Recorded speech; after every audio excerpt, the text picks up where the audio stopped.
সুস্থ থাকার জন্য নিয়মিত ব্যায়ামের পাশাপাশি সুষম খাদ্যাভ্যাস গড়ে তোলা অত্যন্ত জরুরি। সঠিক খাদ্য গ্রহণ শরীরের রোগ প্রতিরোধ ক্ষমতা বাড়ায় এবং বিভিন্ন দীর্ঘস্থায়ী রোগের ঝুঁকি কমায়। বিশেষজ্ঞদের মতে প্রতিদিনের খাদ্য তালিকায় কিছু নির্দিষ্ট খাবার রাখলে শরীর সুস্থ রাখা সহজ হয়। দিনের শুরুতে স্বাস্থ্যকর নাস্তা শরীরকে সারাদিনের জন্য প্রস্তুত করে।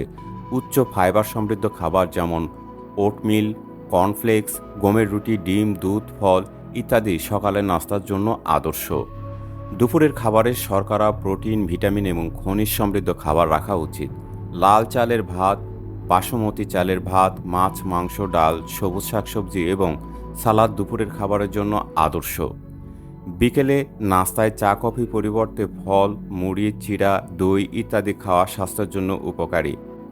বিকেলের নাস্তায় চা কফির পরিবর্তে মুড়ি, চিড়া, দই ইত্যাদি খাওয়া স্বাস্থ্যের জন্য উপকারী। এছাড়াও বাদাম, পেস্তা, কাজু বাদাম ইত্যাদি খেলে শরীরের পুষ্টি চাহিদা পূরণ হয় এবং দীর্ঘ সময়ের জন্য ক্ষুধা নিবারণ করে। রাতে খাবারে হালকা খাবার খাওয়াই উচিত। রাতে ভাতের পরিমাণ কমিয়ে সবজি, মাছ, মাংস এর পরিমাণ বাড়ানো যেতে পারে।